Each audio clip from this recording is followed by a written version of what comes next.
podcast წარმოგიდგენთ Liberty. ბანკი ყველგან და ყველასთვის.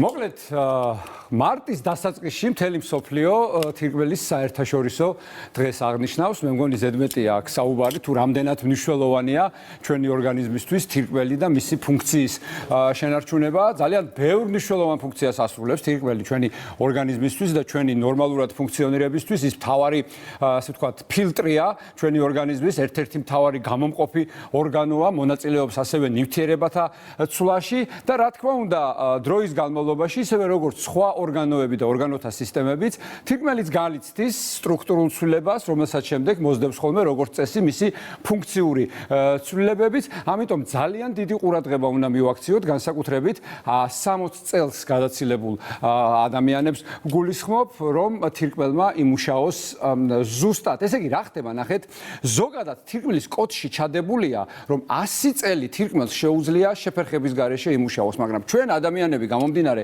ჩვენი ცხოვრების სტილიდან ვახერხებთ იმას, რომ შეგვიძლია 40, 50 და 60 წელიწადში თირკმლის მუშაობას პრობლემა შეუქმნათ.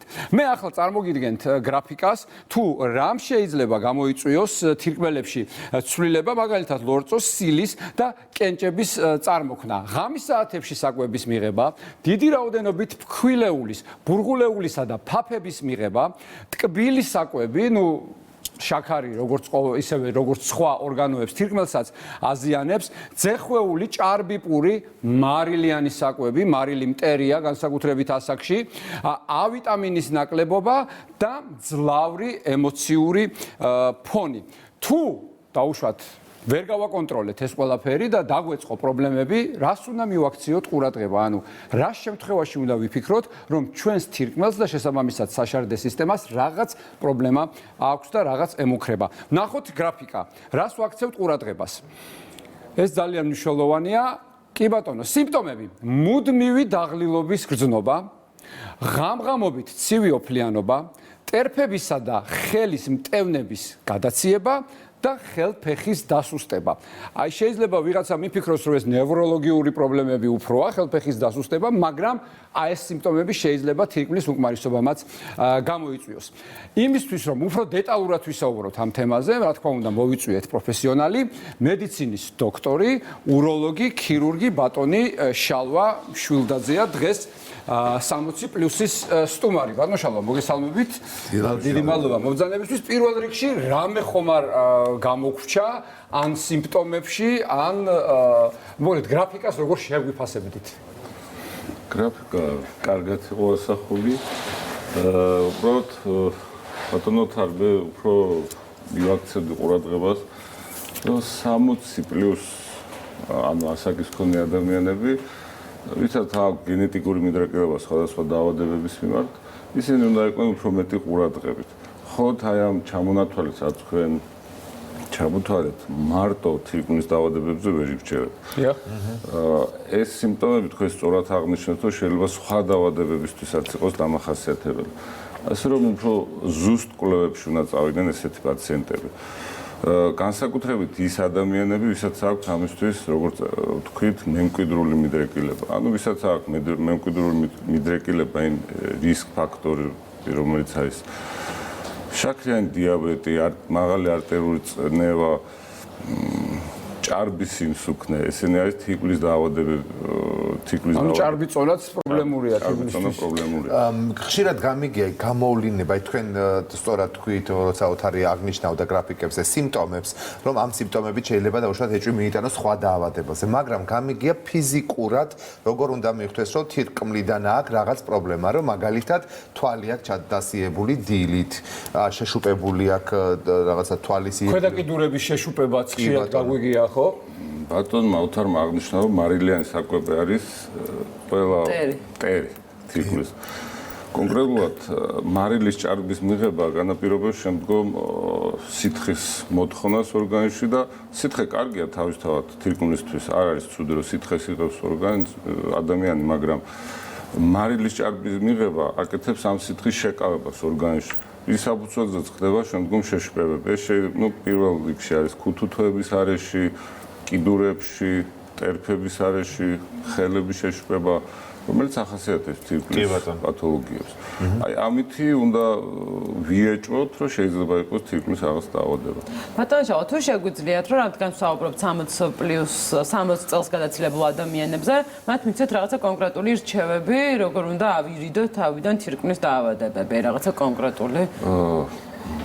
ჩვენი საუბრიდან გამომდინარე, უნდა გადავიდნენ ჯანმრთელი კვების რეჟიმზე. ჯანმრთელი კვების რეჟიმი კიდევ ერთხელ არის, რომ ღამის საათებში, დღის მეორე ნახევარში არ უნდა იქნეს საკვები მიღებული, რაც შესაბამისად მოთხოვს შემდგომ ორგანიზმს, რომ მიიღონ ჭარბი რაოდენობით სითხე.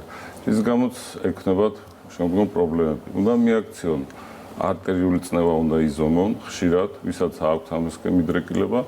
ამ დროს რაღაც მანკიერი წრესავით იკვრება, ანუ მაღალი არტერიული წნევა აზიანებს თირკმლის სიზავღებს. ამის შედეგადაც პირიქით გვაქვს მეგრე არტერიული წნევა მომატებული და ეს ჯაჭვი არის. კი, დიახ, ეს არის მანკიერი ჯაჭვი. და ნუ ვისაც აქვს მიდრეკილება შაქრიანი დიაბეტისკენ, ანუ მათ უფრო ხშირად უნდა იზომონ გლუკოზის დონეს სისხლში. საკვებს ნებისმიერ საკვებს ეხება? ანუ არ გასაგებია რომ საღამოს არ ვჭამთ. აი მაგალითად ბოსტნეულიც არ შეიძლება დავუშვათ. ასაკში, როდესაც შედიხარ, ადამიანმა უნდა შეზღუდოს შედარებით ცხოველური ცხიმები, ცილები და ნუ მცენარეული საკვებზე ძირითადად უნდა მიიღოს მცენარეული საკვებზე უნდა გადავიდეს. რაც უფრო ადვილად მოსანელებელია, ასე ვთქვათ. ცხოვრების აქტიური წესი რამდენად უწყობს ხელს თირკმლის ფუნქციას? ცხოვრების აქტიური წესი ეს არის ერთ-ერთი რეკომენდაცია, რომელიც უნდა მივცეთ არა მარტო 60+ საერთოდ ზოგადად ადამიანებს. ასე როგორც ვიცი, ბოდიში კოდერზე თირკმელზე თუ რაღაცა გვაქვს რაიმე გამოვლინება კონკრეტული დაავადების, თუმცა დაწყებითი სტადია და არ ვიცით, ეს როგორც მსმენია, აქტიური ცხოვრების წესით შესაძლოა რომ უარყოფითად აისახოს, ხო, თირკმელზე? არა, ანუ არასწორი დატვირთვა არ უნდა მოხდეს. არასწორი დატვირთვა აი, სწორი და არასწორი დატვირთვა. შენ კენჭი იგულისხმე, ხო, ალბათ? კი. არა, შარდკენჭოვანი დაავადება ხშირად ხალხში აღიქმება ესე, რომ ძლიერი ფიზიკური დატვირთვისას გამოვლინდება. ამას არ აქვს მნიშვნელობა, შეიძლება იყოს მოსვენებით მდგომარეობაში და შარდკენჭოვანი დაავადება მაინც შეგაწუხოს. დიფერენცირება, აი, ბატონო ოთარი თქვა მოახსენა, რომ წელისტკივილი ნევროლოგიური პათოლოგიებისთვის არის ძალიან დამახასიათებელი ტიპიური და თირკმლის პათოლოგიების თუ შარდკენჭოვანი დაავადების დროს არის ტიპიური, ასე რომ პროფესიონალი ექიმი, ნევროლოგი იქნება თუ урологის კვლევების გარეშეც ხდება, ნუ ეჭვს იღებს თუ საით წაიყვანოს პაციენტი. ბატონო შალვა, რამდენად ისეთი მიზანშეწონილია, ძალიან ხშირად გამიგია, აი თვითმკურნალობა, მაგალითად იგივე მინერალური წყლებით გამორეცვა თირკმლების და ასე შემდეგ, ანუ არა საავადმყოფოებში და არა ექიმების რეკომენდაციით. არ გაუწევდი, ასე ვთქვათ, ესეთ თვითმკურნალობას რეკომენდაციას. ვინაიდან ჩვენ გვაქვს ბევრი კურორტები, ასე ვთქვათ, სამკურნალო ზონები, სადაც არის ეს წყლები, მაგრამ არც ერთმა ჩვენგანმა არ ვიცით ჩვენი ორგანიზმის ნივთიერებათა ცვლა. შეიძლება გარკვეული ტიპის ეს წყლები იყოს სასარგებლო ერთი ადამიანისთვის და მეორესთვის არ იყოს ეს სასარგებლო. ანუ ჩვენ უნდა ვიცოდეთ ჩვენი კენჭების მინერალური შემადგენლობა და იმის მიხედვით მივცეთ მე რეკომენდაცია თუ რომელი. ანუ ინდივიდუალურია ეს. ეს ყველაფერი. და ბოლოს აი რეზუმე რო გავაკეთოთ, ბატონო შალვა, ანუ 60 წლის შემდეგ, ესე იგი ვაქცევთ ყურადღებას, ანუ უნდა მივიღოთ მცენარეული საკვები მეტი, არ მივიღოთ საკვები დღის მეორე ნახევარში, მოვერიდოთ ამას, მარილიან საკვებს მოვერიდოთ. კონსერვანტები, შებოლილები. კონსერვანტებიც მათ შორის, კონსერვანტები, შებოლილი და პლუს ამას, ნუ დისპანსერიზაციაც არ იქნება ცუდი. ხო, რომ პერიოდულად აი მაგალითად ჩარდის ანალიზი გაიგეთო. ეს არის იდეალური შემთხვევა, როდესაც ადამიანი რეგულარულად იტარებს საკონტროლო კვლევებს. არ არის აუცილებელი გაიგეთოს ძვირადღირებული კვლევები, მარტივი შარდის ანალიზი, ექიმთან ვიზიტი, ულტრასონოგრაფია, ესენი რომ რეგულარულად აკეთეს, ეს იქნება ძალიან კარგი. ძალიან დიდი მადლობა მედიცინის დოქტორი შალვა მშვილდაძე იყო დღეს ჩვენი სტუმარი და ასეთი იყო დღეს რუბრიკა 60+, რომელსაც ტრადიციულად ლიბერთი წარმოგიდგენთ. რუბრიკას წარმოგიდგენთ ლიბერტი.